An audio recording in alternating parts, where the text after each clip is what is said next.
여기까지는 이제 녹음을 안 하고 다시 시작하면 오늘 저희가 살펴볼 하나님의 말씀은 요한복음 11장 1절부터 45절까지입니다. 본문이 길어서 저희가 본문을 따로 읽지는 않고 이제 한 절 한 절 본문을 보면서 이제 살펴보는 것으로 하겠습니다. 그래서 요한복음 11장을 펴놓으시면 되고 먼저 기도하고 시작하겠습니다. 하나님 아버지, 주님께서 저희들에게 해주신 모든 일로 인해서 감사드립니다. 지금 저희들이 살펴보는 이 말씀을 통해서 주님을 더욱더 알게 되고 또 저희들의 인생을 향한 또 주님의 뜻을 또 이해하게 될 수 있도록 주님께서 또 말씀을 통해서 역사해 주시기 원합니다. 모든 영광을 오직 예수 그리스도께서만 받으시기 원합니다. 예수님의 이름으로 기도드렸습니다. 아멘. 먼저 1절을 보시면 이렇게 되어 있죠. 이제 나사로라 하는 어떤 사람이 병들었는데 그는 마리아와 그녀의 언니 마르다의 고을 베다니 출신이더라. 그 마리아는 향유를 주께 붓고 자기 머리털로 그분의 발을 닦던 자더라. 그녀의 오라비 나사로가 병들었더라. 이렇게 되어 있죠.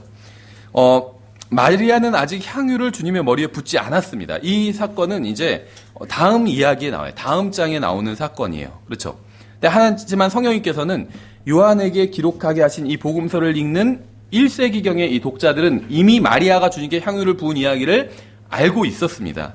그래서 성령님께서 미리 이제 기록하고 또 언급하게 하신 것이죠. 근데 이제 이 가로로 돼 있는 2절 부분을 보시면 좀 약간 특이한 그 설명이라는 걸 우리가 좀 생각해 볼 수가 있어요. 나사로가 그녀의 형제라는 것은 특별한 의미가 있어요. 여기서 지금 그 마리아와 그녀의 언니 마르다 이야기를 하고 있는데 이제 마리아에 대해서 설명을 하고 있죠. 그래서 마리아의 형제가 바로 나사로다 이 얘기를 하고 있는데 어떻게 보면 이제 평범한 문장인데 설명이 약간 좀 독특하다고 볼 수도 있습니다.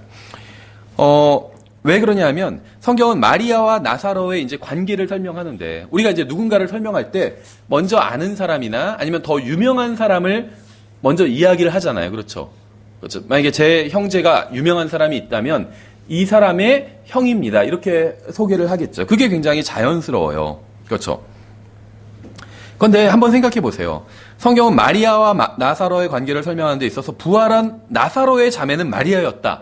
이렇게 얘기하지 않고 주님께 향유를 붓던 여자의 형제가 나사로라고 이렇게 소개를 하고 있어요. 그렇죠. 그러니까 지금 마리아 이야기도 사람들이 다, 이 요한복음의 독자들은 다 알고 있는 상태입니다. 그러니까 여기서 이런 얘기를 하고 있죠. 실제 마리아가 향유를 부은 건 다음 장에 나오는데 미리 이 마리아가 바로 주님께 향유를 부었던 그 마리아다. 이렇게 설명을 하고 있어요. 그러니까 독자들은 이미 그 이야기를 알고 있습니다. 그럼 마리아가 주님께 향유를 부었다는 이야기를 알 정도면 나사로가 죽었다가 살아났다는 이야기도 이미 독자들은 다 아는 상태겠죠. 1세기경에 이 독자들은 다 알고 있었어요. 그러니까 독자들은 마리아와 나사로 이야기를 다 알고 있었습니다. 그런데 이제 여기선 좀 자세히 설명을 해주고 있죠. 그러면서 이제 이 사람들을 다시 소개를 하고 있는데 나사로는 부활한 사람이에요. 부활한 경험을 한 사람이죠. 마리아는 향유를 주님께 부어서 향유로 주님을 섬기던 사람이었습니다. 그렇죠. 그럼 우리가 생각할 때 어떤 게 더 큰 사건이고 큰 경험일까요? 부활한 것과 향유로 주님을 섬긴 그 사건, 어느 게 더 큰 사건일까요? 우리는 경배와 기적 중에 마리아는 주님께 경배를 한 거죠. 향유로 주님을 섬겼잖아요. 경배를 한 거고 나사로는 기적을 체험한 거잖아요. 부활했으니까. 경배와 기적 중 기적이 더 중요한 일이라고 우리는 생각을 합니다. 보통 사람 다 그렇게 생각해요. 그렇죠? 하지만 주님은 생각이 달랐어요. 주님은 경배가 더 중요하다고 생각을 하신 거예요. 그래서 부활한 나사로의 여동생이다 이렇게 소개한 게 아니라 주님께 경배한 마리아의 오빠다 이렇게 소개를 하고 있다는 겁니다. 그렇죠.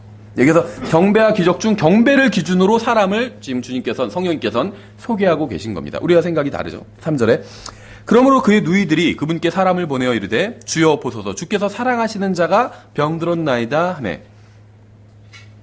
전 이 3절도 굉장히 큰 의미가 있는 구절 같아요. 주님께서 사랑하시는 사람이 병들었단 말은 정말 의미가 있는 말씀입니다. 우리가 한번 잘 생각해 봐야 될 말씀이에요. 우리는 무엇인가 좋지 않은 일이 생기면 혹시 주님께서 나를 정말 진정으로 그렇게 사랑하시는 것 같지는 않다 이렇게 생각할 수가 있죠. 한번 생각해 보세요. 주님이 나를 너무 사랑하신다 이런 생각이 들 때도 있고 그런 생각이 들지 않을 때도 있어요. 내가 정말 무슨 복권에 당첨된다면 그런 생각이 들겠죠. 아니면 뭐 좋은 대학에 합격하거나 좋은 직장을 잡거나 그러면 그런 생각이 들겠죠. 주님께서 날 정말 인도해 주시고 좋은 걸 주셨나 보다. 날 사랑하시나 보다. 근데 내가 병이 들고 그렇죠. 막 집이 경매로 넘어가고 대학이 다 떨어지고 그러면 주님께서 나를 사랑하시나 보다. 그런 생각이 들지 않아요. 나 뭐 잘못하고 있나? 주님께서 성경에 나를 사랑하신다고 그랬는데 그렇게 사랑하시는 것 같지는 않다. 이렇게 생각이 들 수 있겠, 그런 간증을 하지는 않겠지만 그런 생각이 들 때가 있다는 거예요. 솔직히. 그렇죠. 누구나 다. 좋지 않은 일이 생기면 자신에 대한 하나님의 사랑을 의심합니다. 진짜 나를 사랑하신 거 맞나? 이렇게 의심이 된다는 거죠. 내가 무엇인가 잘못된 일을 했기 때문에 하나님께서 지금 나에게 화를 내시는 것은 아닌가? 그렇죠. 혹시 헌금을 적게 해서 그런 건 아닌가? 보통 교회에서 막 그거 갖고 협박을 하잖아요. 안 좋은 일이 생긴 이유는 11조를 안 했기 때문이다 하면서 막 그러잖아요. 그러니까 진짜 그런가? 막 이런 생각이 들기도 하고 맞을 수도 있고 아닐 수도 있겠죠. 근데 아닌 경우가 훨씬 더 많아요. 내가 죄를 지어서 하나님께서 나를 징계하시는 경우도 있겠지만 그러지 않은 경우가 훨씬 더 많다는 것입니다. 이 세상은 죄로 가득 차 있어요. 우리가 죄를 지어 주님의 징계를 받는 경우도 분명히 있습니다. 하지만 어떤 경우에라도 하나님의 사랑을 의심하지는 말라는 거예요. 여러분이 죄를 지어서 징계를 받던 아니면 전혀 죄를 짓지 않았는데 어떤 안 좋은 일이 생긴 것 간에 하나님의 사랑을 의심하지 말라는 거예요. 여러분의 인생에 어려운 일과 고난이 닥쳤다고 해서 주님께서 여러분을 미워하시거나 사랑하지 않는 것은 결코 아니라는 겁니다. 나사로는 주님의 사랑을 받던 사람이었어요. 그렇지만 병이 들었어요.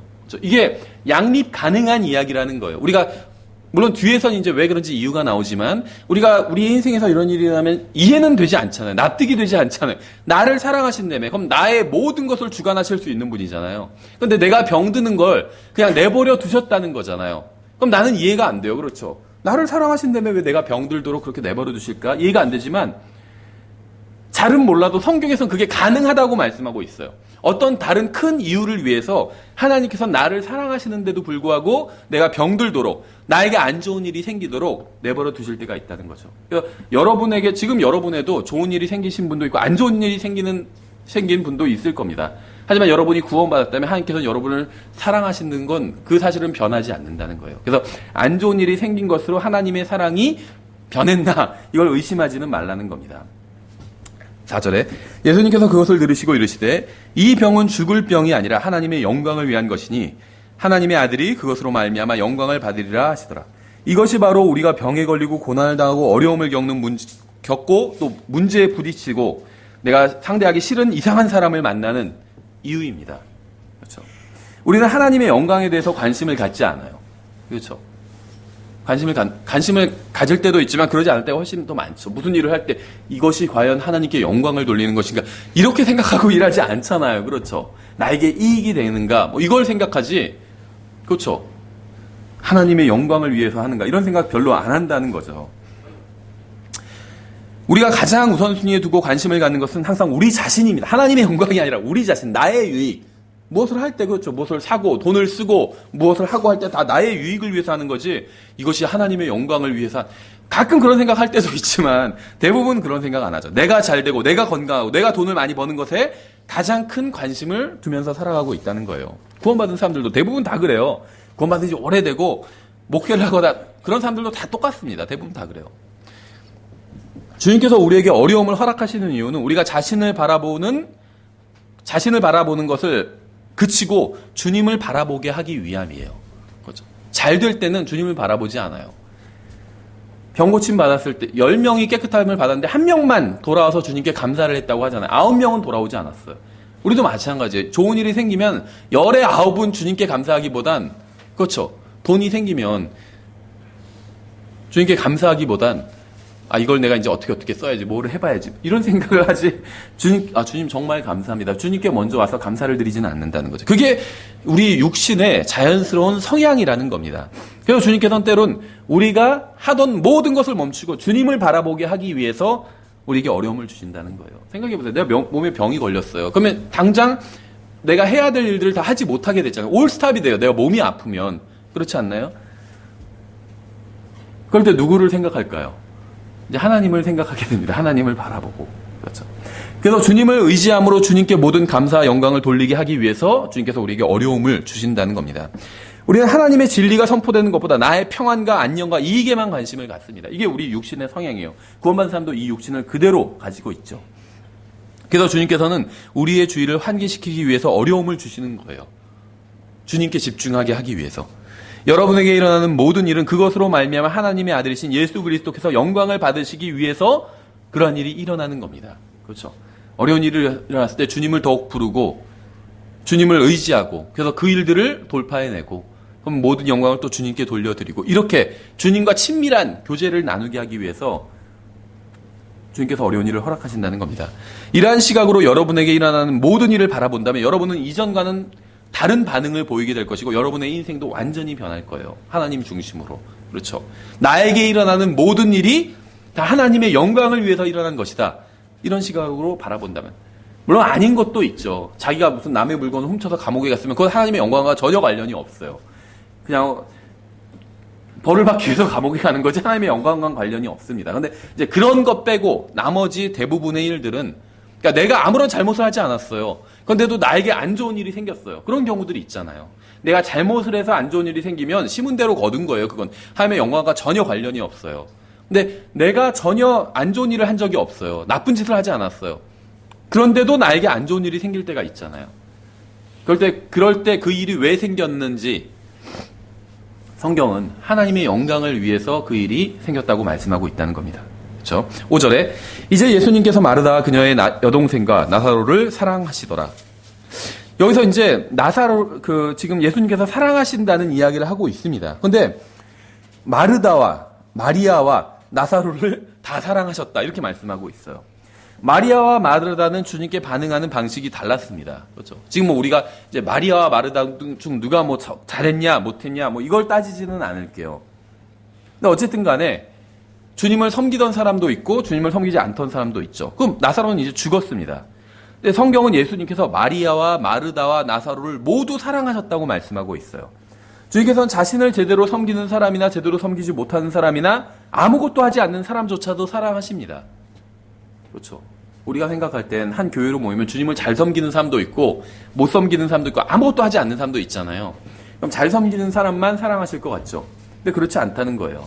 거듭나서 하나님의 자녀가 되었다면 주님께서는 자신의 모든 자녀를 다 사랑하신다는 겁니다. 잘 섬기던 못 섬기던 아무것도 하지 않고 가만히 있던 다 주님의 사랑을 받는 사람이라는 거예요. 그러니까 우리가 구원받은 하나님의 자녀라면 누군가가 그 사람을 우리가 함부로 비판해서는 안 되겠죠. 저 사람 왜 저런 것도 못해? 나는 이렇게 헌금도 많이 하고 나는 봉사를 많이 하니까 내가 더 하나님의 큰 사랑을 받겠지. 그건 착각이에요. 다 사랑하셨어요, 주님께서. 자신의 자녀니까. 저도 부모가 되니까 이해가 되더라고요. 그 말이. 그렇죠. 예쁜 짓을 할 때도 있고 또 막 떼를 쓰고 하면 미울 때도 있어요. 그렇지만 다 사랑한다는 거죠, 자녀를. 아무것도 안 하는 자녀도 있어요. 먹고 자고 싸고 세 가지만 무한 반복을 하는 자녀도 있어요. 그래도 사랑한다는 겁니다. 그렇죠. 마찬가지였어요. 나사로 죽었어요. 아무것도 안 해도 주님께서는 사랑하신다고 말씀하고 있습니다. 주님께서는 그리스도인답게 사는 사람과 그렇지 못한 사람 모두를 사랑하십니다. 구원받아서 하나님의 자녀가 되었다면, 여러분이 구원받았다면 모두 주님의 사랑을 받고 있어요. 여러분이 느끼건 느끼지 못하건 간에 주님의 사랑을 받고 있습니다. 그렇죠. 신앙생활을 잘하든 못하든 모두 동일하게 주님의 사랑을 받고 있습니다. 따라서 우리가 기억해야 될 것은 누군가 이 세상에서 건강하고 부유하게 잘 산다고 해서 주님의 사랑을 더 받는 것도 아니고 병약하고 가난하게 산다고 해서 주님의 사랑을 덜 받는 것도 아니라는 겁니다. 그렇죠. 그러니까 나 자신에 대해서도 그렇게 바라봐야 되고 다른 사람에 대해서도 그렇게 바라봐야 돼요. 저 사람 안 좋은 일만 생기고 병이 들고 하니까 저 사람 뭔가 잘못했나 보다. 그래서 주님께서 징계하시나 보다. 주님의 사랑을 덜 받나 보다. 그렇게 생각하는 건 착각이라는 겁니다. 그렇죠. 성경은 그렇게 말씀하고 있지 않다는 거예요. 여러분이 구원받았다면 여러분은 모두 주님의 사랑을 받고 있습니다. 잘 살든 못 살든 모두 주님의 사랑을 받고 있는 거예요. 그렇죠. 주님께서 특별한 이유가 있어서 잠시 이 세상에서만 어려움을 주시는 겁니다. 하늘나라에 가면 모두 다 잘 살게 될 거예요. 예외 없이. 왜냐하면 다 주님의 자녀이기 때문에 구원받았다면. 6절에 그러므로 그분께서 그가 병들었다는 것을 들으신 뒤에 자신이 계시던 같은 장소에서 이틀을 더 머무시고, 이제 여기서 사람들이 이해하지 못하는 거예요. 주님께서 일하시는 방식을. 나사로가 병들었다는 것을 예수님께서 들으시고도 서둘러서 나사로에게 가지 않으셨습니다. 왜 그러셨을까요? 왜 가서 고쳐주지 않으셨을까요? 사랑하셨다며. 나사로를 사랑하셨는데 사랑하신 자가 병들었어요. 그럼 가서 고쳐줄 것 같죠? 내가 고칠 능력이 있다면 당장 뛰어가서 고칠 것 같아요. 이게 인간이 생각하는 방식이에요. 그래서 내가 어려움이 당할 때 하나님께서 나를 사랑하신다면 바로 역사해 주셨으면 좋겠는데 하나님께서 아무 일도 안 하시는 것처럼 느껴질 때가 있어요. 그렇죠? 나는 지금 어려워서 죽겠는데 막 간절한 기도를 하는데 하나님께서 전혀 응답해 주지 않으시는 것처럼 느껴질 때가 있다는 거죠. 생각해보세요. 주님은 말씀만으로도 고치실 수 있는 분이에요. 그렇죠? 말씀만 듣고, 그러니까 주님께서 오실 필요도 없다. 정말 주님의 능력을 믿었던 사람은 그렇게 주님께 말씀을 드렸잖아요. 오실 필요도 없습니다. 말씀만 하소서, 한 말씀만 하소서. 그러니까 주님께서 말씀만 하시니까 그 시각에 바로 아들이 나았죠.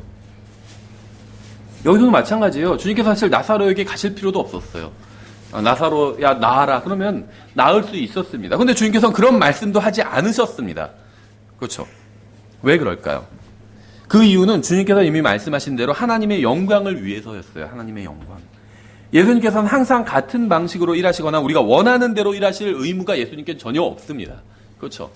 우리는 예수님이 이러한 방식으로 일하셔야 된다. 그리고 내가 기도하는 걸 예수님이 이때 이렇게 응답해 주셔야 된다. 이렇게 생각을 하지만 예수님께서는 그런 의무가 있지 않다는 거예요. 우리 인생의 주인, 또 온 세상의 주인은 우리가 아니라 예수님이기 때문에. 그렇죠? 예수님은 항상 같은 방식이나 우리가 원하는 방식이나 우리 마음을 편안하게 하는 방식이 아니라 하나님 아버지께 영광을 돌리는 방식으로 일을 하십니다. 그렇죠? 우리가 원하는 때, 원하는 스타일로 일하시는 것이 아니라 하나님의 영광을 위해서 하나님께 영광을 돌리는 방식으로 일을 하신다는 거예요. 그럼 우리가 봤을 땐 일이 지체되는 것 같고 잘 안 되는 것 같고 그럴 수도 있다는 것이죠. 그게 하나님의 영광을 위하는 것이라면. 시간이 지나면 우리도 주님의 방식이 가장 좋았다는 사실을 인정할 거예요. 지금은 인정하지 않죠. 내 인생에서 하나님께서 그때 10년 전에 그렇게 해주셨다면 내가 훨씬 더 지금 사정이 나았을 거고 그럼 내가 더 주님께 헌금도 많이 했을 거고 그랬는데 주님께서 그때 일을 잘 안 풀어주시는 바람에 내가 일도 잘 안 되고 결국 주님 헌금도 내가 잘 많이 못하잖아요. 이거 다 주님 탓입니다. 우리는 이렇게 생각하는 경우들이 있다는 거죠. 그렇죠. 근데 그건 우리 생각이라는 거예요. 우리가 지금은 하나님의 인도가 다 이해가 가지 않아요. 왜 하나님께서 그렇게 인도하셨는지 좀 더 잘해주시지. 왜 그런 식으로 내가 봤을 때 좀 부족하게 왜 그렇게 해주셨는지 이해가 가지 않지만 우리가 하늘나라에 가고 나면 그리스도의 심판석에서 바라본다면 주님의 인도가 가장 좋은 것이었구나. 거기에 다 동의를 하게 될 겁니다. 이사야서 30장 18절 찾지 않으셔도 돼요. 여기서는 이렇게 말씀하고 있어요. 그러므로 주께서 기다리시는 이것은 그분께서 너에게 은혜를 베풀려 하심이라. 예수님께서 이틀을 더 기다리셨어요. 그렇죠. 나사로가 병들었을 때. 근데 이사야서 30장에서는 이렇게 말씀하고 있어요. 주께서 기다리시는 것은 주께서 기다리시리니 이것은 그분께서 너희에게 은혜를 베풀려 하심이라. 은혜를 베풀기 위해서 더 기다리신대요. 그러므로 그분께서 높여지시리니 그러면 이제 하나님의 영광이 드러나는 거예요. 이것은 그분께서 너희에게 긍휼을 베풀려 하심이라. 주는 공의의 하나님이시니 그분을 기다리는 모든 자들은 복이 있도다. 주님을 기다리면 복이 있대요. 주님께서 우리가 주님을 받아들이고 주님께 자신을 내어드리기를 기다리고 계십니다. 그래서 주님께서 일하실 수 있기 때문에 그래야. 주님께서 우리가 원하는 때가 아니라 우리가 주님께 마음으로 가장 큰 영광을 돌릴 때 우리의 마음이 준비될 때를 기다리고 계신다는 거예요. 우리가 지금 당장 고침을 받고 싶어요. 우리는. 그렇죠. 내가 병이 걸리면 지금 당장 고침을 받고 싶어 합니다. 당장 취직되기를 원해요. 당장 문제 해결을 받기 원합니다. 하지만 하나님께서는 우리가 자신으로 가득 차 있을 때는 우리 안에서 일하지 않고 기다리십니다. 우리가 모든 영광을 주님께 돌리려는 마음을 가질 때 비로소 일하신다는 거예요. 우리는 모든 것을 주관하시는 분은 하나님이시고 따라서 모든 영광은 오직 주님께만 돌아가야 한다는 사실을 배워야 됩니다. 그래야지 주님께서 일하실 수 있기 때문에. 우리는 우리의 인생이 좀 더 편안해지기를 원하지만 하나님께서 가지고 계신 계획은 그것보다 훨씬 더 크다는 겁니다. 이걸 알아야 돼요. 7절 그 뒤에 자기 제자들에게 이르시되 우리가 다시 유대로 들어가자 하시매 그분의 제자들이 그분께 이르되 선생님이여 최근에 유대인들이 돌로 선생님을 치려하였는데 또 거기로 가시나이까 니 예수님께서 대답하시되 낮에 12시간이 있지 아니하냐 사람이 만일 낮에 다니면 이 세상의 빛을 봄으로 걸려 넘어지지 아니하되 밤에 다니면 빛이 그 사람 안에 없음으로 걸려 넘어지느니라 하시니라. 이것들을 말씀하시고 그 뒤에 그분께서 그들에게 이르시되 우리 친구 나사로가 잠자는도다. 그러나 내가 그를 잠에서 깨우러 가노라 하시니 이에 그분의 제자들이 이르되 주여 그가 잠자면 좋아지리이다 하니라. 그러나 예수님께서는 그의 죽음에 대해 말씀하셨을 때 그들은 그분께서 잠자며 쉬는 것에 대해 말씀하시는 줄로 생각하니 이에 예수님께서 그들에게 분명하게 이르시되 나사로가 죽었느니라. 예수님은 나사로를 사랑하셨습니다. 하지만 나사로는 죽었죠. 예수님의 사랑을 받은 사람이 죽은 거예요. 예수님께서는 나사로를 친구라고 부르셨어요. 그렇죠. 우리의 친구라고. 근데 예수님께서 친구라고 부른 사람이 죽었습니다. 근데 15절에서는 주님께서 기뻐하신다고 말씀하고 있어요. 기뻐하신다고. 주님께서 사랑하시는 친구가 죽었는데 주님께서 기뻐하고 계신 거예요. 좀 이상하죠. 15절에 내가 거기에 있지 아니하였던 것을 너희를 위해 기뻐하노니. 기뻐한대요. 나사로, 사랑하시는 사람, 또 친구가 죽었는데 기뻐한대요. 이것은 너희가 믿게 하려 함이라. 그럼에도 불구하고 우리가 그에게로 가자 하시매. 사랑하는 자요 친구인 나사로가 죽었는데 주님께서 기뻐하신 이유가 이 15절에 나와 있죠. 마리아와 마르다, 야고보와 베드로와 여러분과 제가 육신 안에 있고 이 세상에 매여 있기 때문입니다. 우리는 하늘나라에 가고 싶고 주님을 빨리 만났으면 좋겠다고 말하지만 병이 걸리면 그런 생각이 다 사라져 버리죠. 병이 낫게 해달라고 기도하고 이 세상에서 좀 더 오랫동안 살게 해달라고 간구합니다. 주님과 함께 있는 것보다 이 세상에 좀 더 오래 있는 것이 더 유익하다고 생각을 합니다. 물론 이제 우리가 평소에는 이 세상과 육신을 떠나 주님과 함께 있는 것이 가장 좋다는 바울의 고백에 우리도 동의를 합니다. 하지만 지금 당장 주님께 가고 싶어 하지는 않는다는 거예요. 그러니까 문제는 우리가 아직도 죽음을 두려워해야 할 끔찍한 것으로 여기고 있다는 겁니다. 그렇죠? 아무리 성경 많이 읽고 성경 공부 열심히 하고 설교를 들어도 아직도 죽음을 두려워하고 있다는 거예요. 우리가 진정으로 성경을 믿고 예수님을 믿는다면 죽음은 하나님께 나아가는 통로에 지나지 않는다는 점을 알게 될 겁니다. 구원받은 사람에게 있어서 죽음이란 이 세상에서 마지막으로 눈을 감고 잠들었다 깨어나면 이 세상과 비교할 수 없는 훨씬 더 좋은 곳에서 눈을 뜨는 거예요. 그래서 구원받은 사람이 죽었을 때, 돌아가셨을 때 우리가 섭섭하긴 하지만 그래서 눈물을 흘릴 수 있겠죠. 섭섭하니까. 하지만 절망하지는 않는다는 거예요. 왜냐하면 그 사람은 더 좋은 곳에서 깨어나게 되기 때문에. 그렇죠. 그래서 어떤 분이 그 돌아가시면서 가족들에게, 자식들에게 이렇게 말씀하셨다고 그래요. 나는 이제 죽은 자들의 땅을 떠나서 산 자들의 땅으로 간다고. 그렇죠. 반대로, 우린 반대로 생각하잖아요. 누가 돌아가시면 산 자들의 땅을 떠나서 죽은 자의 땅으로 간다고 생각하는데 그분은 반대로 얘기를 한 거예요. 그분이 가게 될 곳, 구원받은 사람이 가게 될 곳은 정말 생명이 넘치는 곳이기 때문에. 그렇죠. 거기에 비하면 여기는 죽은 사람들이 돌아다니는 곳이잖아요. 죽은 자로 그들의 죽은 자를 장사 지내게 하라. 예수님께서 그렇게 말씀하셨잖아요. 그렇죠. 우리가 잠자는 아이들을 깨워서 학교에 보내는 것보다 예수님께서 죽은 사람들을 살려내는 것이 훨씬 더 쉬운 일이었어요. 그렇지 않나요? 예수님 말씀으로 살릴 수 있었어요. 그렇죠. 죽은 자를 살리는 것이 예수님께는 쉬운 일이었습니다. 차라리 애들 깨워서 학교 보내는 게 훨씬 더 힘들지, 우리가. 그렇죠, 우리에겐. 성경은 구원받은 성도의 죽음을 잠자는 것이라고 말씀하고 있습니다. 주님께 있어서 죽음은 마치 잠자는 성도를 깨우는 것과 같았어요. 그렇죠. 주님께서는 마리아와 마르다와 여러분과 저를 포함한 성경을 읽는 모든 사람들을 위해서 나사로가 죽는 것을 기뻐하셨습니다. 나사로를 사랑하셨어요. 그 나사로는 주님의 친구였습니다. 그러니까 나사로의 죽음 자체를 기뻐하신 건 아니었어요. 하지만 마리아, 마르다, 베드로, 야고보, 여러분, 저를 위해선 나사로가 죽는 것이 훨씬 더 우리들에게 유익을 준다고 생각하셨던 거예요. 그래서 기뻐하신 겁니다. 나사로의 죽음을 통해서 주님 안에서 죽는 것과 주님 밖에서 죽는 것의 차이를 보여줄 수 있기 때문에. 그렇죠. 이제 레슨을 시작하실 수 있는 거예요. 16절. 그때 디두모라 하는 도마가 자기 동료 제자들에게 이르되 우리도 그분과 함께 죽으러 가자 하니라. 요한복음의 거의 모든 장에서는 예수님께서 무엇인가를 말씀하시면 사람들은 전혀 이해하지 못하는 장면이 나옵니다. 여기도 마찬가지죠. 도마는 유대인들이 주님을 돌로 치려고 했는데 다시 나사로가 죽은 그곳으로 주님께서 가신다고 하시니까 이게 주님께서 죽으러 가시는 것이 아니냐 이렇게 엉뚱한 지금 생각을 하고 엉뚱한 발언을 하고 있는 거죠. 그 주님께서 하시는 말씀과 하시려는 일을 전혀 이해하지 못했습니다. 그래서 엉뚱한 지금 얘기를 하는 거예요. 우리도 죽으러 가자. 이런 얘기를 하는 거죠. 쓸데없이. 17절. 그때 예수님께서 와서 보시니 그가 무덤에 누운 지 이미 나흘이 되었더라. 이제 베다니는 예루살렘에서 15스타디온쯤 떨어진 가까운 곳이므로 유대인들 중에 많은 자들이 마르다와 마리아에게 와서 그들의 오라비에 관하여 그들을 위로하더라. 그때 마르다는 예수님께서 오신다는 말을 듣고 곧 가서 그분을 맞이하되 마리아는 여전히 집에 앉아 있더라. 그때 마르다가 예수님께 이르되 주여 주께서 여기 계셨더라면 내 오라버니가 죽지 아니하였으리이다. 이제 여기서 마르다의 신앙 고백이 나오죠. 주님께서 생명과 죽음을 통제하시는 분이심을 고백하고 있습니다. 그렇죠. 주님께서 계셨더라면 내 형제가 죽지 않았을 것이다. 주님께서는 하늘과 땅을 만드신 전능하신 하나님이심을 지금 고백하는 거예요. 생명을 주관하시는. 하지만 마르다의 고백엔 좀 부족한 점이 있었습니다. 그녀는 만일 주님께서 함께 계셨더라면 나사로가 죽지 않았을 거라고 하면서 마치 나사로가 죽은 것이 어떤 주님의 실수인 것처럼, 그렇죠? 나사로가 죽으면 주님께서 사랑하시는 자고 주님의 친구니까 죽으면 안 되는데 너무 지금 젊은 나이에 죽은 거잖아요.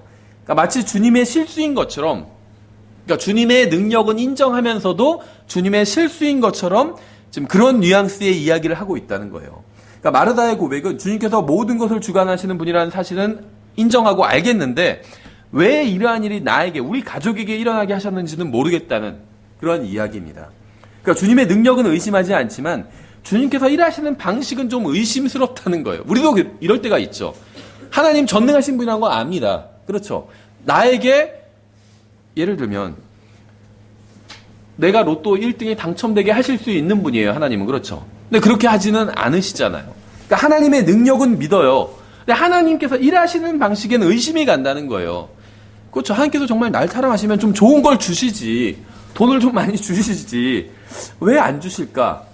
좀 몸도 건강하게 하시지, 만들어 주시지, 이왕이면 얼굴도 좀 잘생기게 해주시지, 왜 그러지 않으실까? 좀 의심이 된다는 거예요. 그렇죠. 지금 이 마르다도 비슷한 얘기를 하고 있는 겁니다. 하나님의 능력은 인정해요. 예수님의 능력은 인정하는데 주님께서 일하시는 방식은 좀 의심스럽다는 거예요. 주님께서 여기 계셨더라면 우리 오빠가 죽지 않았을 겁니다. 왜 안 계셨어요? 지금 그렇게 따지고 있는 것이죠. 우리도 많은 경우에 있어서 어려운 일을 만나게 되면 마르다와 비슷한 반응을 보입니다. 예수 그리스도께서 모든 것의 주님이시고 전능하신 하나님이라는 사실은 믿지만 왜 이런 일이 나에게 일어나게 하셨는지 이해할 수 없고 또 인정하고 싶지도 않아요. 그렇죠.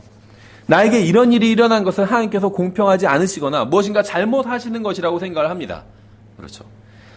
그래서 자신이 재판장의 자리에 앉아서 하나님을 판단하고 있는 거예요. 왜 하나님 이렇게 하셨어요? 이렇게 하셨으면 더 좋았을 걸 왜 이렇게 하셨어요? 그렇게 판단하고 있다는 거예요, 하나님을. 왜 나의 가정이나 아이나 건강이나 경력이나 인생에 그런 일이 생기게 했는지 하나님을 이해할 수 없다고 하는 거예요. 좀 더 하나님께서 잘 인도해 주셨으면 내가 그런 잘못을 저지르지 않았을 거 아니에요. 그럼 내 인생이 좀 더 나았을 거 아니에요. 이렇게 하나님을 따진다는 거죠. 그 사람과 날 안 만나게 하셨으면 내가 이런 어려움을 겪지 않게 하셨을 거 아니에요. 왜 내가 저런 남편과 저런 아내와 만나게, 왜 하나님 막지 않으셨어요? 하나님 다 알고 계셨잖아요. 왜 막지 않으셨어요? 이렇게 말하자면, 제가 지금 그렇다는 건 절대 아닙니다. 예, 말하자면 그렇다는 거예요. 말하자면. 그렇죠. 그 정도로 열심히 교회에 나오고 헌금도 했으면 됐지. 뭘 더 제가 어떻게 했어야 되는 겁니까? 이렇게 따진다는 겁니다.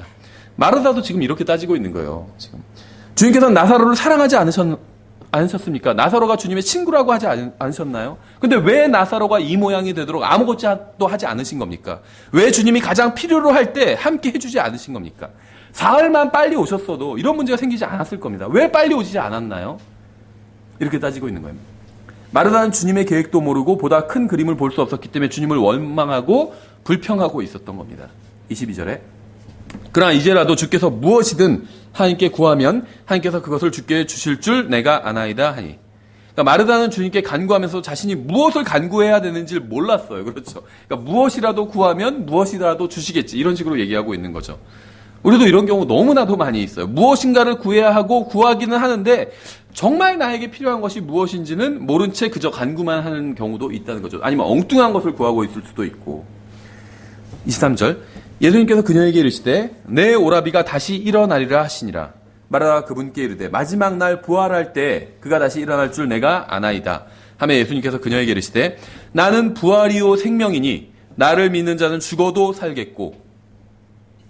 성경에 의하면 부활은 어떤 사건이 아니라 인격체입니다. 우리가 이런 얘기를 하죠. 복음 전할 때 예수님의 부활 사건을 믿어야 된다. 그런 얘기를 해요. 부활 사건. 실제 일어났던 일입니다. 부활은. 이렇게 얘기를 하죠. 틀린 말은 아니에요. 근데 성경에 의하면 부활은 사건이 아니라 인격체예요. 진리는 것이 아니라 예수 그리스도죠. 똑같아요. 부활은 사건이 아니라 예수님이 부활입니다. 그리스도라는 인격체가 부활이라는 거예요. 부활은 어떤 것이 아니라 예수 그리스도 자체라는 겁니다. 예수님이 존재하지 않으면 부활이라는 것도 존재하지 않는다는 거예요. 왜냐하면 예수님이 부활이기 때문에. 나는 부활이다 이렇게 말씀하셨잖아요. 예수님이 안 계셨다면 부활이라는 것도 존재하지 않는다는 거예요. 예수님이 죽어서 없어지셨다면 부활이라는 것도 사라진다는 겁니다. 만일 예수님이 계시지 않다면 누구도 죽음을 피할 수 없고 다시 살아날 수 없다는 거예요. 누구도. 예수님이 바로 부활이시기 때문에. 그렇죠. 25절. 예수님께서 그녀에게 이르시되 나는 부활이요 생명이니 나를 믿는 자는 죽어도 살겠고 누구든지 살아서 나를 믿는 자는 결코 죽지 아니하리라. 이것을 내가 믿느냐 하시니. 마르다의 문제는 주님은 좋은 분이시지만 죽고 나면 소용이 없다고 생각하는 것이었어요. 그렇죠? 그래서 나사로가 죽었으니까 이제 어떡합니까 주님. 무엇이든 뭐라도 좀 구해보세요. 지금 이런 기도를 간구를 한 거죠. 이 세상에 있는 동안에는 주님께 복을 받을 수 있지만 죽고 나면 소용이 없다 이렇게 생각을 한 거예요. 마르다는. 살아있는 동안에 복을 받는 것은 좋지만 죽으면 그게 뭔 소용이냐. 모든 소망 다 사라진다 이렇게 생각을 했습니다. 잘못된 생각이었죠. 그래서 주님께서는 나는 부활이요 생명이니 나를 믿는 자는 죽어도 살겠고 누구든지 살아서 나를 믿는 자는 결코 죽지 아니하리라. 이것을 내가 믿느냐 이렇게 말씀하신 겁니다. 주님을 믿으면 죽어도 이 죽음도 방해가 되지 않는다는 거예요. 죽음도. 주님은 부활이기 때문에. 주님이 없다면 이 세상에서의 인생이 다겠지만 주님과 함께라면 영원히 생명이 끝나지 않기 때문에. 그리스도 안에 있는 사람에게는 무덤이 끝이 아닙니다. 마리아와 마르다 이 세상의 수많은 사람들은 그런 사실을 모르고 있었던 거예요. 27절. 그녀가 그분께 이르되 그러하오이다. 주여 주는 그리스도시요 세상에 오실 하나님의 아들이신 줄 내가 믿나이다 하니라. 이게 뭐 이 문장만 보면 좋은 문장이죠. 베드로는 이 문장을 말하고 칭찬을 들었어요. 그렇죠. 마리아는 지금 칭찬을 듣지 못하고 있습니다. 왠지 아세요? 그러하오이다. 이렇게 저는 성경을 읽을 때 좀 하나님이 좀 유머러스 하신 분이라고 생각을 해요. 이런 걸 하나님께서 기록하신 거잖아요. 지금 마르다가 한 모든 말을 기록하지는 않으셨죠. 근데 어떤 말을 편집해서 기록을 하신 거예요. 하나님께서. 요한으로 하여금 기록하게 하신 겁니다. 그러하오이다. 이 말 안 했어도 됐는데 기록을 굳이 해 넣으신 거예요. 전 그러하오이다. 이 말을 보면서 뭐가 그러하오이다인지 그렇죠. 그래요. 하는데 뭐가 그래요? 이렇게 따지고 싶어요. 지금 그런 분위기가 아니거든요. 주는 그리스도시요 세상에 오실 하나님의 아들이신 줄 내가 믿나이다. 갑자기 이 얘기를 왜 해요? 마르다는 주님의 질문에 대한 답은 하지 않고 엉뚱한 신앙 고백하고 있는 거예요. 잘 생각해보세요. 예수님께서 하신 질문을 보세요. 나는 부활이요 생명이니 나를 믿는 자는 죽어도 살겠고 누구든지 살아서 나를 믿는 자는 결코 죽지 아니하리라. 이것을 내가 믿느냐? 이렇게 물으셨어요. 그렇죠? 그럼 대답은 네, 그것을 믿습니다. 아니면 네, 아직은 못 믿겠습니다. 둘 중에 하나가 돼야 되잖아요. 네, 주님은 부활이시는 것을 믿습니다. 주님을 믿으면 다시 살 수 있음을 믿습니다. 이게 정답이죠. 근데 마르다는 주님께서 부활이요 생명이라는 것을 믿는다고 답하지 않고 그리스도시요 하나님의 아들이심을 믿습니다. 이렇게 답하고 있습니다. 그러니까 이 말 자체는 사실이지만 주님께서 질문하신 것은 이것이 아니었어요. 그렇죠? 너는 내가 그리스도라고 믿느냐? 내가 하나님의 아들이라고 믿느냐? 이렇게 묻지 않으셨잖아요. 여러분 예수님께서 그리스도시요 하나님의 이 세상에 오실 하나님의 아들이라고 믿으시나요? 그렇게 믿는 거 좋은 겁니다. 잘못된 게 아니에요. 하지만 그것으로는 충분하지 않다는 거예요. 여러분은 예수님께서 부활이시요 생명이시기 때문에 여러분이 이 세상에서 마지막 숨을 내신 뒤에도 여전히 모든 것을 주관하시는 분이라는 사실을 믿어야 됩니다. 그렇죠. 마르다는 바른 신앙 고백을 했지만 그 신앙 고백대로 살지는 않았어요. 우리도 그런 경우가 많습니다. 신앙 고백은 바르게 하지만 주님께서 그리스도시고 하나님의 아들이라고 믿는다고 고백은 해요. 하지만 그 고백대로 살지는 않는다는 거죠. 주님을 믿는다고 하지만 그 믿음대로 살지는 않습니다. 이 세상은 영원한 곳이 아니라고 믿지만 그 믿음대로 살지는 않는다는 거예요. 언젠가 이 육신의 몸인 장막집을 벗어버릴 것이라고 믿지만 그 믿음대로 살지는 않는다는 겁니다. 우리는 머리로는 예수님에 관한 진리를 알고 있을 수 있지만 실제로 그 진리대로 살지 못할 수 있다는 겁니다. 그래서 우리의 인생에 아무런 변화가 없고 믿음이 더 이상 성장하지 못하는 거예요. 우리가 믿는다고 고백하는 것처럼 실제 삶도 그렇게 산다면 우리의 믿음이 성장하게 됩니다. 그러니까 내가 믿음이 성장하지 않는 것 같다. 믿은 지는 오래됐는데 아직도 믿음이 너무 약한 것 같다. 그렇게 생각하시는 분은 여러 가지 원인이 있겠지만 가장 큰 원인은 내가 믿는 대로 살지 않기 때문이에요. 머리로는 동의하지만 하나님의 말씀에 마음으로는 동의하지 않는다는 거예요. 그렇죠? 28절 이렇게 말하고 그녀가 자기 길로 가니 은밀히 자기 동생 마리아를 불러 이르되 선생님께서 오셔서 너를 부르신다 하니 마르다는 예수님에 대한 예의를 잊지 않았습니다. 다만 주님께서 왜 이런 식으로 일하시는지 납득하지 못했을 뿐이에요. 여러분도 이런 경험이 있을 겁니다. 대체 왜 저렇게 신실한 형제가 병들게 하시는 걸까? 아직 젊기 때문에 주님을 위해서 한창 더 일할 수 있는 나이인데 왜 저렇게 선한 사람을 일찍 데려가시고 또 저렇게 악한 사람은 오래오래 살게 하시는 걸까? 우리는 왜 주님께서 부당하게 일을 하시는지에 대해서 의문을 제기합니다. 하지만 이런 경우는 항상 주님의 계획과 뜻을 전혀 이해하지 못하기 때문에 생기는 의문이라는 거예요. 다음 절에 그녀가 그 말을 듣고 급히 일어나 그분께 가니라. 이제 예수님께서는 아직 고을로 들어오지 아니하시고 마르다가 그분을 맞이하던 곳에 계시더라. 그때 마리아와 함께 집에 있으면서 그녀를 위로하던 유대인들은 그녀가 급히 일어나 나가는 것을 보고 그녀가 무덤에서 슬피 울려고 무덤에 간다 하며 그녀를 따라가니라. 그때 마리아가 예수님 계신 곳에 와서 그분을 보고 그분의 발 앞에 엎드려 그분께 이르되 주여 주께서 여기 계셨더라면 내 오라버니가 죽지 아니하였으리다 하더라. 마리아와 마르다는 거의 같은 말을 하고 있지만 약간의 차이가 좀 있죠. 마르다의 말에는 주님에 대한 원망이 좀 더 두드러져 있고 마리아의 말은 보다 좀 절제되어 있습니다. 하지만 둘 다 주님께 대한 어떤 실망이 묻어 있죠. 35절에 그러므로 예수님께서 그녀가 우는 것과 또 그녀와 함께 온 유대인들도 우는 것을 보시고 영으로 신음하시며 괴로워하시고 이르시되 너희가 그를 어디에 두었느냐 하시니 그들이 그분께 이르되 주여 와서 보시옵소서 하매 예수님께서 우시더라. 이 35절 예수님께서 우시더라. 이건 성경에서 가장 짧은 절입니다.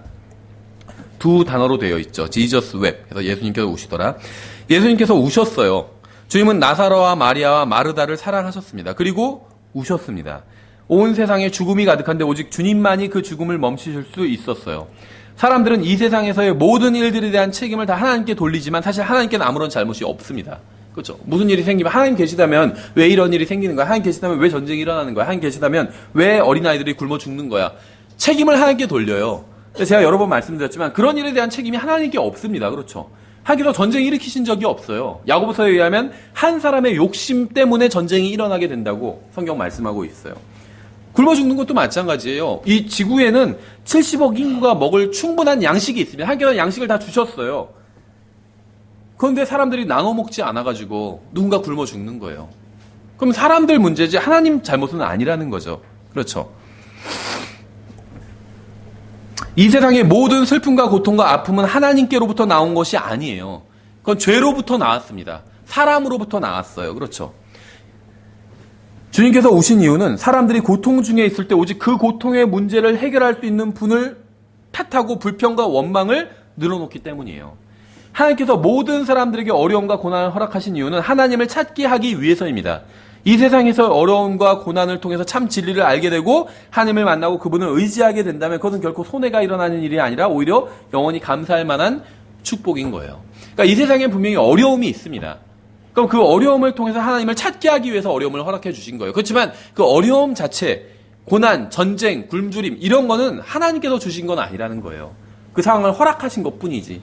그것은 사람들로 인해서 온 것입니다. 그렇죠. 근데 사람들은 그런 안 좋은 일이 생기면 하나님을 탓하고 하나님을 원망한다는 거예요. 그래서 예수님께서 오신 거예요. 그런 때일수록 하나님을 원망하지 말고 하나님께 더 가까이 나아가야 되는데 반대가 되는 짓을 하고 있기 때문에. 그렇죠. 마치 아이가 배고프고 졸릴 때 막 울어요. 그럼 가서 달래주고 재워주고 먹을 것을 줄 수 있는 건 부모잖아요. 근데 안 오고 막 도망가요. 떼쓰면서 울고. 그럴 때 부모 마음은 안타깝거든요. 왜 저럴까? 와서 재워줄 때 자고 먹여줄 때 먹고 하면 다 해결되는데 오히려 안 오고 막 불평을 하고 도망간다는 거죠. 그래서 오신 거예요. 그런 때일수록 더 주님께 나아가야 돼요. 해결책은 주님께 있기 때문에. 근데 그런 때일수록 사람들은 주님을 멀리한다는 거예요. 계시록 상황을 생각해 보세요. 인류 역사상 전무후무한 대환란이 시작되잖아요. 계시록 그런 고난의 때가 바로 대환란 때잖아요. 근데 계시록을 읽어보면 사람들이 그런 때 회개하고 주님께 나와야 되죠. 주님께 간구해야 되죠. 어려우니까 인간의 힘으로 해결할 수 없는 문제니까.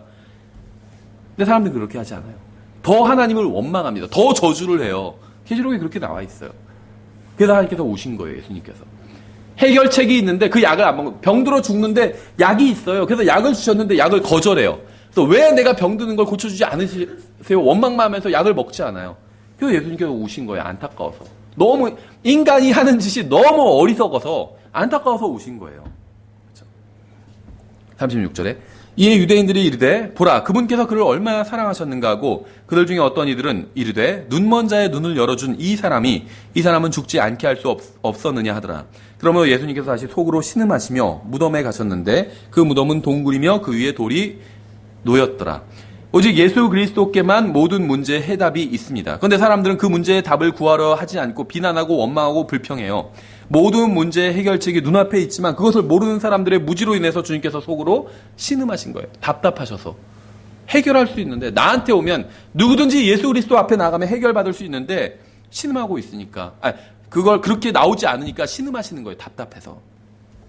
주님을 열심히 믿었는데 이런 안 좋은 일이 일어났어요. 안 좋은 일은 모든 사람에게 다 일어납니다. 이 세상에서 좋은 일이 생기거나 안 좋은 일이 생기는 것은 주님을 믿는 것과 아무런 관련이 없습니다. 이 세상에서의 불행과 행복은 영원에선 아무런 의미가 없기 때문에. 그렇죠.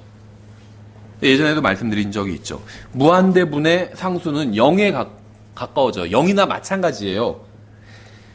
우리가 이 세상에서 아무리 안 좋은 일을 겪는다 할지라도 영원히 하늘나라에서 행복하다면 이 세상에서의 안 좋은 80년간 안 좋았어요. 그렇다 할지라도 그거는 없는 거나 마찬가지가 된다는 거예요.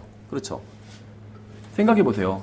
100년간 죽도록 힘들게 살았어요. 근데 하늘나라에 가서 100년이 지났어요. 그러면 반반이겠죠. 1대1이겠죠. 1000년이 지났어요. 그럼 10분의 1이겠죠. 내가 산 생에 10분의 1만, 100년만 힘들었으니까. 그 나머지 1000년은 지금 하늘나라에서 행복하게 지냈으니까. 10,000년이 지났어요. 10만 년이 지났어요. 영원히 지나면 이 100년은 아무것도 아니게 된다는 거예요. 그래서 주님께서는 아무것도 아닌 것 같은, 0과 같은 그 인생에 어려움을 주시는 겁니다. 그것이 아무것도 아닌 것과 마찬가지이기 때문에. 39절. 예수님께서 이르시되 돌을 옮겨 놓으라 하시매 죽은 자의 눈이 마르다가 그분께 이르되 주여 그가 죽은 지 나흘이 되었으므로 지금은 그에게서 냄새가 나나이다 하니. 다분히 불만이 있는 말이에요. 그렇죠. 죽으면 냄새가 나죠. 보세요. 주님께서 와서 고쳐주지 않으셨어서 지금 죽고 이제 냄새까지 납니다. 불만을 토로하고 있죠. 그러니까 주님께서 무엇인가를 하지 않으셨기 때문에 나사로가 죽었고 냄새까지 난다고 은근히 원망 섞인 불평을 하는 겁니다. 그렇죠. 저도 이런 생각을 요즘 가끔 하거든요. 진짜 기저귀를 많이 갈 땐 하루에 뭐 10개 이상을 갈아요. 지금 큰애도 아직 기저귀를 못 대서 작은 애, 큰 애 둘 기저귀를 가니까. 그럼 기저귀 가는 건 다 좋은데 심지어 똥이 묻는 것도 괜찮더라고요. 요즘은 손에. 그런데 냄새가 이게 신생아 그 대변 냄새는 괜찮은데 큰애 대변 냄새는 죄송한 말씀이지만 똑같아요. 성인의 것과 냄새가 너무 힘들어요. 그래서 저도 모르게 표정을 찡그리게 됩니다. 막 갈 때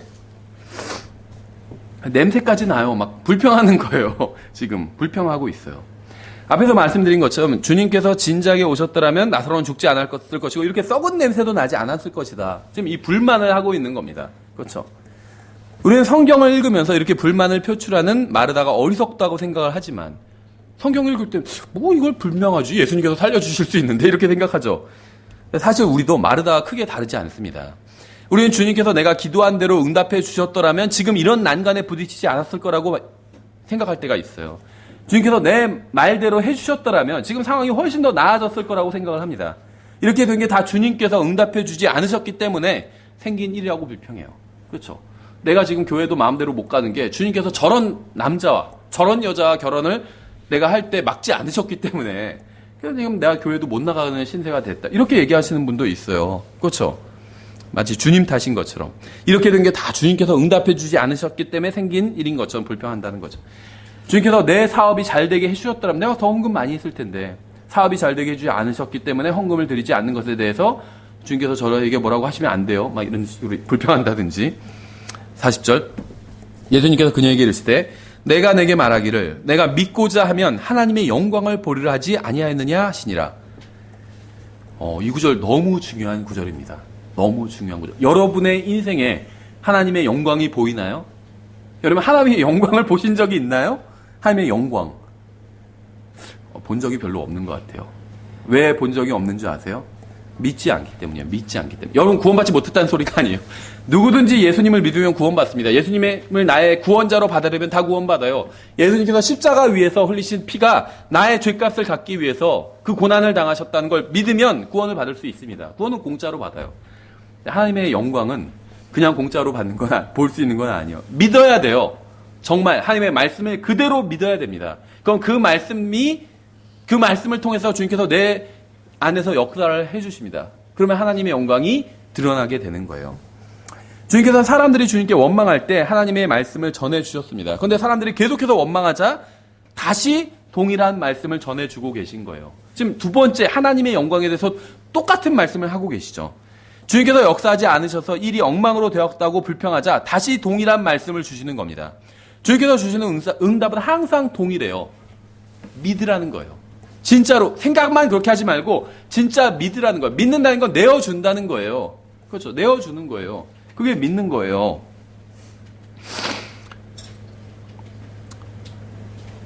우리에게 일어나는 모든 일의 이유는 다 하나님의 영광 때문이에요. 하나님의 영광. 우리 어떤 상황에서도 주님을 믿고 신뢰하고 그 말씀을 붙들고 그 말씀대로 한다면 좋은 결과든 나쁜 결과든 어떤 결과가 일어나든 하나님의 영광을 보게 된다는 겁니다. 조심하셔야 돼요. 저는 여러분이 믿음대로 하면 일이 잘 풀릴 거다. 좋은 대학에 가고 돈을 많이 벌게 되고 좋은 집에서 살게 되고 좋은 차를 타게 되고 그런 얘기를 하는 게 아닙니다. 믿음대로 해도 잘 되지 않을 수 있어요. 하지만 하나님의 영광은 볼 수 있다는 겁니다. 이 세상에서 좋지 않은 일이 일어날 수 있어요. 믿음대로 해도. 하지만 믿음대로 하면 하나님의 영광을 보게 된다는 거예요. 믿음대로 한다는 건 그냥 내가 그렇게 믿습니다. 내가 잘 될 수 믿습니다. 이게 믿음이 아니에요. 그런 믿음이 아닙니다. 성경에서 말씀하시는 믿음은 항상 하나님의 말씀을 믿는 믿음을 말하는 거예요. 성경에서 이렇게 말씀하셨는데 내 생각은 그것과 달라요. 근데 내 생각을 접고 성경 말씀대로 하나님의 말씀대로 했더니 내가 하나님의 말씀대로 하겠습니다. 이게 믿음이에요. 하나님의 말씀을 믿는 게 믿음이지 자기가 바라는 것 내가 앞으로 잘 될 줄 믿습니다. 그건 믿음이 아니에요. 그건 자기 바라는 거지. 그렇죠. 아무리 그렇게 믿어도 그거는 믿음대로 되지 않아요. 생각해보세요. 내가 앞으로 잘생겨질 줄로 믿습니다 한다고 잘생겨지게 되진 않잖아요. 물론 저는 뭐 그럴 필요도 없다고 생각하지만 이미 충분하기 때문에. 어쨌든 간에 그건 믿음이 아니에요. 성경에 하나님께서 그런 말씀 하신 적이 없어요. 열심히 믿으면 뭐 잘생겨진다, 돈을 많이 벌게 된다, 잘 나가게 된다. 그런 말씀이 없어요. 그렇죠. 하나님의 말씀을 믿는 게 믿음이에요. 하나님의 말씀을 믿는다면 또 그대로 행한다면 내 생각과는 다르지만 그대로 하나님의 말씀대로 실행한다면 이 세상에서 일은 잘 되지 않을 수 있어요. 하지만 하나님의 영광을 보게 된다는 겁니다. 그렇죠. 이게 포인트라는 거예요. 이걸 혼동하시면 안 돼요. 결과에 상관없이 우리가 어떤 상황에서도 주님을 신뢰하면 하나님께서 영광을 받으시게 됩니다. 주님을 신뢰해서 주님의 말씀대로 했어요. 거짓말하지 말라고 해서 거짓말하지 않았습니다. 그랬더니 손해가 났어요. 사업이 더 잘 안 되고. 그렇지 않나요? 과대 광고를 해야지 되잖아요. 물건을 팔려면. 근데 과대 광고를 하지 않았더니 매출이 줄었어요. 거짓말로 광고를 하면 더 장사가 잘 되는데 거짓말을 안 했더니 매출이 줄었어요. 그렇죠. 손해가 난 거잖아요. 그래도 내가 정직하게 했다면 하나님의 말씀대로 했다면 하나님께서 영광을 받으신다는 거예요. 내가 이익을 많이 내면 하나님께서 영광을 받으시는 것이 아니라 내가 하나님의 손해가 남에도 불구하고 하나님의 말씀대로 하면 하나님께서 영광을 받으신다는 겁니다. 그렇죠. 우리가 아무리 불평하고 불만을 늘어놓고 징징거린다 해도 주님께서는 우리가 원하는 대로 해주지 않으실 겁니다. 왜냐하면 우리가 원하는 대로 우리의 인생이 이루어진다면 우리는 결코 하나님의 영광을 보지 못하고 도리어 죄에 빠져서 결국 그리스도의 심판석에서 아무런 상급도 받지 못하게 될 것이기 때문에. 그렇죠. 우리가 원하는 대로 하나님께서 응답해 주시면 결코 우리는 하나님의 영광을 보지 못하게 될 겁니다. 그래서 우리가 원하는 대로 해주지는 않으신다는 거예요. 내가 믿고자 하면 하나님의 영광을 보리라. 보는 것은 믿는 것이 아닙니다. 믿는 것이 보는 것이에요. 믿으면 보게 되는데 무엇을 보게 되냐면 하나님의 영광을 보게 된대요. 믿으면 그 믿은 대로 하면 하나님의 영광을 보게 된대요. 여러분의 하나님의 말씀을 믿으면 여러분 안에서 일하시는 주님을 통해서 하나님의 영광을 보게 된다는 겁니다. 41절. 그때 그들이 죽은 자를 둔 곳에서 돌을 옮겨 놓으니 예수님께서 눈을 드시고 이르시되 아버지여 아버지께서 내 말을 들으신 것을 감사하나이다. 아버지께서 항상 내 말을 들으시는 줄을 내가 알았나이다. 그러나 곁에 서 있는 사람들 때문에 내가 그것을 말하였사오니 이것은 아버지께서 나를 보내신 것을 그들이 믿게 하려 함이니이다 하시니라. 예수님께서는 죽은 사람을 살리는 기적을 행하시는 이유는 은사주의자들처럼 어떤 명성을 얻거나 돈을 벌기 위함이 아니었습니다. 주님께서는 사람들이 믿고 구원받게 하기 위해서 기적을 행하신 거예요. 그렇죠? 이 41절부터 42절은 요한복음 17장을 제외하고는 성경에 기록된 예수님의 기도 중에 가장 긴 기도예요. 이 두 절, 그러니까 정확히 보면 한 절 반이죠. 요한복음 17장을 제외하고는 성경에 기록된 예수님의 기도 중 가장 긴 기도입니다. 이 두 절짜리 기도가. 짧죠, 굉장히. 이상하다. 예수님 나보다 훨씬 더 짧게 기도하시는데? 이렇게 생각하셨죠. 물론 성경에선 예수님께서 밤을 지새서 기도하셨다 이런 구절도 나와요. 근데 실제 성경에 기록된 기도 중엔 요한복음 17장은 전체가 예수님께서 기도하시는 그 말씀으로 가득 차 있죠. 근데 그걸 제외하고는, 그러니까 성경에서 두 번째로 긴 기도는, 예수님의 기도는 요한복음 11장 지금 41절부터 42절에 기록된 요 기도라는 겁니다. 그렇죠? 왜 이렇게 예수님의 기도가 짧을까요? 좀 약간 위로가 되죠. 나보다 짧게 하셨네. 난 그래도 이거보단 더 길게 하는데 이렇게 생각이 되는 것 같기도 하고. 근데 좀만 생각해 보면 그런 생각은 어리석은 생각이라는 걸 알 수 있습니다. 왜냐하면 예수님의 기도가 짧았던 이유는 항상 매 순간마다 아버지께 기도를 하셨기 때문이에요. 순간순간 짧지만 계속 기도를 하셨어요. 그래서 기도가 짧았던 거예요. 예수님이 항상 아버지 하나님과 대화를 나누셨던 겁니다. 항상 교제가 원활하게 이루어졌기 때문에 기도가 짧을 수 있었던 거예요. 만약 여러분의 아내나 남편이 내일 오후 2시에 만나서 얘기 좀 합시다 이런다면 그건 무엇인가 심각한 상황인 것이고 교제가 원활하게 이루어지지 않는다는 증거인 거죠. 그렇죠? 내일 2시에 만나서 얘기 좀 하자고. 만약 그런다면 그렇죠. 기도할 시간이 없다고 하는 사람이 있는데 그건 핑계에 지나지 않습니다. 매 순간 기도할 수 있어요. 주님처럼. 그럼 기도가 오히려 짧아집니다. 그렇죠. 왜냐하면 방금 30분 전에도 기도했기 때문에 기도가 짧을 수밖에 없어요. 5분 전에도 기도했기 때문에 기도가 짧을 수밖에 없어요. 그렇죠. 그래서 성경은 쉬지 말고 기도하라 이렇게 말씀하고 있어요. 예수님은 쉬지 않고 기도하셨어요. 5분 전에 기도하셨지만 지금 또 기도하셨습니다. 그러니까 짧을 수밖에, 계속 서로 대화를 한 공간에서 같이 있으면서 계속 대화를 나누다 보니까 짧게 단답형의 대화가 주고 받았던 거예요. 그렇죠. 1년 전 얘기부터 막 다 하실 필요가 없었다는 거예요. 이미 충분히 얘기를 나눴기 때문에. 근데 우리는 기도를 자주 하지 않기 때문에 기도가 길 수밖에 없는 거예요. 그렇죠. 그때 마지막으로 기도한 이후에 지금까지의 일을 또 다 얘기해야 되잖아요. 그래서 기도가 길 수밖에 없는 거예요. 예수님은 계속 아버지 하나님과 대화를 나누셨기 때문에 기도가 짧을 수밖에 없었던 겁니다. 그렇죠? 43절. 그분께서 이렇게 말씀하시고 큰 소리로 외쳐 나사로야 나오라 하시니. 주님께서는 나사로야 나오라 이렇게 외치셨습니다. 만약 나사로를 특정해서 부르지 않으시고 그저 나사로 나오라 이렇게만 외치셨다면 그때까지 죽은 모든 사람들이 무덤에서 다 일어났을 거예요. 큰 사람이든 작은 사람이든. 물론 언젠가 주님께서 그렇게 하실 겁니다. 그러면 크든 작든 모든 사람들이 다 무덤에서 나올 날이 생길 거예요. 그때는 주님께서 나사로야 나오라 이렇게 하지 않으시고 나오라 이렇게 하시겠죠. 죽은 자들 모두 다 나오라 그렇게 말씀하시겠죠. 그러면은 모두 다 나올 겁니다. 근데 지금은 주님께서 나사로야 나오라 이렇게 특정하셨어요. 나사로만 살리기 위해서. 44절. 죽은 자가 수의로 손발이 묶인 채 나오는데 그의 얼굴은 수건으로 묶였더라. 예수님께서 그들에게 이르시되 그를 풀어주어 그가 다니게 하라 하시니라. 이제 우리는 예수님께서 병든 나사로를 고쳐주시 않으신 것을 보고도 진심으로 기뻐할 수 있는 상황에 이르렀죠. 생각해 보세요. 왜냐하면 병든 나사로를 고쳐주지 않으심으로 죽은 자를 살리는 모습을 보여주실 수 있었기 때문에. 저는 예수님께서 나사로가 병들었을 때 즉시 나사로에게 가지 않으시고 늦게 가신 것으로 인해서 주님께 감사를 드립니다. 만약 주님께서 나사로가 병들자마자 바로 가서 고쳐주셨더라면, 마르야와 마르다가 주장하는 것처럼 병들자마자 주님께서 바로 가서 고쳐주셨더라면 죽음 이후에는 어떻게 되는지 알 수 없었을 거예요. 그렇죠. 하지만 주님께서 나사로가 병들었을 때 그를 즉시 고쳐주지 않으시는 것을 통해서 죽음 이유에 대해서도 알 수 있게 되었다는 거죠. 예수님께서는 우리 생각대로 일하지 않으십니다. 마리아와 마르다와 나사로의 생각대로 일하지 않으셨어요. 하지만 주님께서 마리아와 마르다와 우리의 생각과 다르게 늦게 오신 것을 통해서 주님의 능력에 비하면 죽음은 아무것도 아니라는 사실을 알게 된 것이죠. 그렇죠.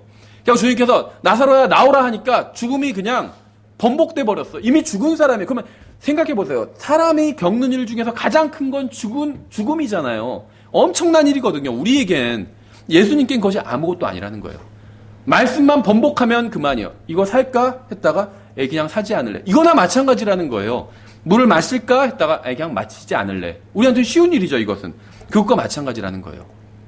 죽음이에요. 나사로는 죽었어요. 근데 주님께서는 그냥 번복하신 거예요. 나사로야 나오라. 그러니까 나사로가 다시 살아서 나온 거예요. 나사로의 죽음을 통해서 우리는 죽음은 주님께는 아무것도 아니구나. 이런 사실을 배울 수 있게 되었다는 것이죠. 그렇죠. 죽음은 결코 끝이 아니라는 사실을 우리가 배울 수 있게 된 거예요. 주님의 음성이 닿지 못하는 곳은 없다는 사실을 알게 된 것입니다. 생각해 보세요. 나사로는 죽은 지 사흘이나 됐어요. 나사로의 몸은 무덤에 있었지만 나사로의 혼은 무덤에 있지 않았죠. 어딘가 다른 곳에 갔습니다. 주님의 음성이 그곳까지 미친다는 거예요. 나사로야 나오라. 그 소리를 나사로는 무덤에서 들은 게 아니에요. 지하 세계에서 들었습니다. 낙원에서. 근데 그 음성을 듣고 다시 나오게 되었다는 거예요. 그렇죠. 죽은 자가 수의로 손발이 묶인 채 나오는데 그의 얼굴은 수건으로 묶였더라. 예수님께서 그들에게 이르시되 그를 풀어주어 그가 다니게 하라 하시니라. 이 장면을 한번 상상해 보면 약간 좀 놀라운 장면일 수 있다는 생각이 들었습니다.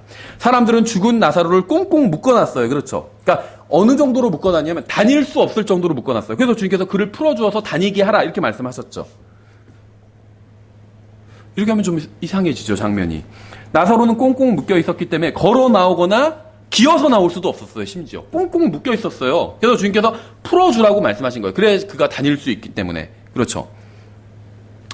그는 주님의 말씀의 능력으로 죽은 자들로부터 살아났죠, 나사로는. 또 주님의 말씀의 능력으로 무덤에서 나왔습니다. 묶여 있는데 무덤에서 나온 거예요. 나사로가 걸어 나왔다는 장면 성경에 없어요. 어떤 주석가들 뭐라고 주석하는 줄 아세요? 나사로가 점프해서 나왔을 거다. 저희도 요즘 집에서 점프를 많이 해요. 호핑 하면서 애들 동요에 그런 게 많이 나오더라고요. 왜냐면 나사로가 걸어 나올 수 없었으니까 점프해서 몸이 묶인 채 점프해서 캥거루처럼 나왔을 것이다. 이렇게 얘기했는데 그런 말 성경에 없어요. 다니게 하라, 풀어줘서 다니게 하라고 했잖아요. 움직일 수가 없었던 거예요. 주님의 능력으로 나사로가 살아났어요. 그런 기적을 행하실 수 있다면 나사로가 쭉 그냥 나오게 하실 수도 있는 거죠. 그렇죠. 여러분도 언젠가 주님의 말씀의 능력으로 살아나서 주님의 말씀의 능력으로 무덤에서 나오게 될 날이 올 것입니다. 우리가 믿는 예수 그리스도께서는 우리의 생명과 죽음 이후를 주관하시는 분이에요. 따라서 우리가 진정으로 주님을 믿는다면 이 세상에서 일어나는 일들과 우리 주위에서 일어나는 일들로 인해서 두려워할 필요가 전혀 없다는 겁니다. 죽음까지도 두려워할 필요가 없다는 거예요. 주님께서 그냥 말씀 한마디만 하시면 우리는 다시 살아날 수 있다는 겁니다. 그렇죠? 우리의 신앙 고백과 그 고백대로 사는 행위가 일치할 때 우리는 하나님의 영광을 보게 될 겁니다. 생각해보세요. 죽음도 두렵지 않아요.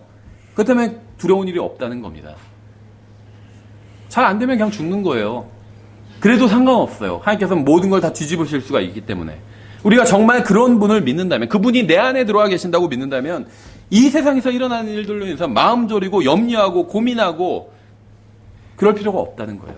하나님의 능력을 안다면, 성경에 기록된 하나님의 능력을 우리는 알고 있죠. 근데 우리가 그걸 진짜 믿는다면 염려와 고민을 보게 되는 것이 아니라 하나님의 영광을 보게 된다는 거예요. 하나님의 영광. 그렇죠. 여러분이 예수 그리스도를 자신의 구원자로 받아들인다면 여러분의 장례식 날도 달력에 있는 다른 날과 전혀 다르지 않은 동일한 날로 여기게 될 겁니다. 그렇죠. 진짜 우리가 예수님의 능력을 믿는다면, 내가 구원받았다고 그 사실을 믿는다면 나의 장례식 날도 특별한 날이 아니라는 거예요. 그렇죠. 이사 가는 날, 그 정도에 지나지 않게 된다는 겁니다. 왜냐하면 주님께는 죽음과 이 삶이 의미가 없기 때문에, 경계가. 그런데 그런 분을 우리가 구원자로 받아들이고 내 안에 들어와 계신다고 정말 믿는다면 이 세상에서 무슨 일이 일어나도 그것이 나에게 궁극적인 문제가 되지 않는다는 거예요. 45절에 그때 마리아에게 와서 예수님께서 행하신 일들을 본 유대인들 중에 많은 자들이 그분을 믿었으나, 이렇게 말씀하고 있죠. 여러분, 예수님을 믿으시나요? 처녀를 통해서 이 세상에 오셔서 죽은 자들을 살리시고 십자가 위에서 고난을 당하시고 죽으셨다가 3일 만에 부활하신 분, 이분을 믿으시나요? 바로 이 예수 그리스도를 자신의 구원자로 받아들인다면 여러분은 영원한 생명을 얻게 됩니다. 여러분이 예수님을 믿는다면 구원받게 되고 그분의 말씀대로 산다면 여러분을 통해서 일하시는 하나님의 영광을 보게 될 거예요. 예수 그리스도를 선택한다면 여러분은 가장 좋은 선택을 한 것입니다. 예수님의 말씀대로 산다면 여러분을 통해서 하나님의 영광이 드러나게 될 것입니다. 주님께서 우리를 도와주셔서 우리가 단순히 주님을 믿는다고 말만 하는 것이 아니라 주님의 말씀대로 살며 우리의 삶에 주님의 능력과 영광이 넘쳐나게 되기를 바랍니다. 네, 기도하겠습니다. 하나님 아버지, 주님의 말씀으로 인해서 감사드립니다. 나사로가 병이 들었을 때 주님께서 즉시 가서 고쳐주지 않으심으로 인해서 감사드립니다. 나사로가 죽을 때 그냥 죽도록 내버려 두심으로 인해서 감사드립니다. 주님께서 하신 이러한 일들을 통해서 저희가 결국 정말 주님께서는 생명을 주관하시는 분이시고 죽음도 취소시킬 수 있는 분이심을 알게 되었습니다. 지금 정말 저희가 이 세상에서 일어나는 일들, 저희 주변에서 일어나는 일들을 통해서 두려워하지 않도록 저희 마음을 붙들어 주시기 원합니다. 정말 저희가 주님의 능력을 머리로 아는 것처럼 마음으로 믿고 정말 저희 자신을 주님의 말씀에 내어드려서 주님께서 말씀하시는 대로 저희가 살 수 있도록 지금 저희를 도와주시기 원합니다. 저희가 죽어서 하늘나라에 가서 하나님의 영광을 보는 것이 아니라 이 세상에서도 주님의 말씀대로 사는 것을 통해서 주님의 영광을 볼 수 있도록 지금 저희 안에서 역사해 주시기 원합니다. 감사드리며 예수님의 이름으로 기도드렸습니다. 아멘. 예, 다 같이 자리에서 일어나셔서 찬송가 701장 찬양 부르시고 오전 예배를 마치도록 하겠습니다.